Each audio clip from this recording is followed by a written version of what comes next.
Imagine a city that was the center of the world, a place where science, philosophy, and art flourished for nearly 600 years.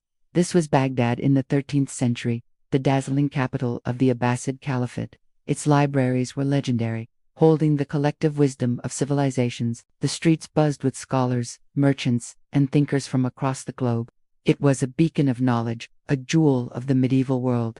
But on February 10, 1258, this golden age was shattered.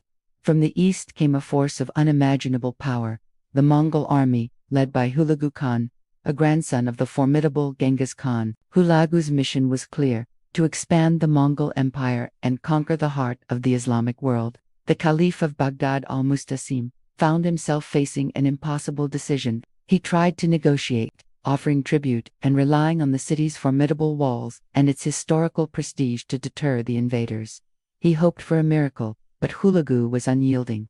The time for diplomacy was over. On that fateful day, the siege began. The Mongol war machine was relentless. Their catapults pounded the ancient walls until they crumbled. The defenders, despite their courage, were quickly overwhelmed. What followed was not just a conquest, but an annihilation. The Mongols poured into the city, a storm of destruction. The city's immense treasures were looted. Magnificent mosques, grand palaces, and bustling markets were reduced to smoldering rubble. The greatest tragedy, however, was the destruction of knowledge. The great libraries, including the famed House of Wisdom, were set ablaze. Countless priceless manuscripts, containing centuries of advancements in medicine, astronomy, mathematics, and philosophy, were lost forever.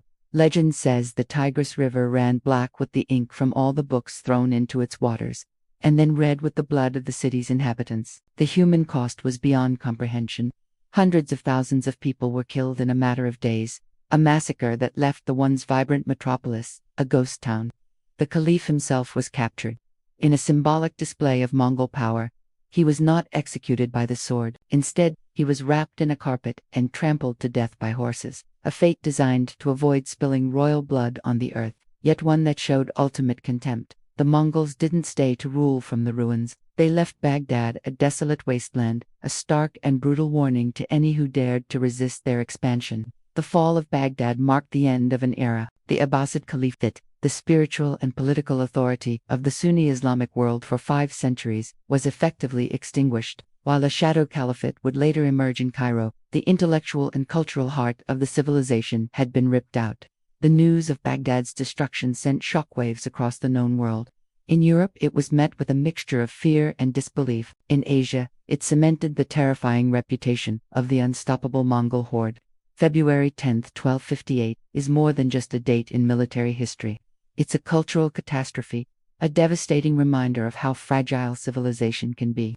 It shows us that centuries of progress, learning, and human achievement can be wiped out in an instant by violence and conquest. The fall of Baghdad is a somber lesson from the past, that the treasures of the human mind are as vulnerable as any fortress, and their loss can change the course of history forever. Thank you for watching. If you found this glimpse into history compelling, please like this video and subscribe for more stories that shaped our world. See you next time.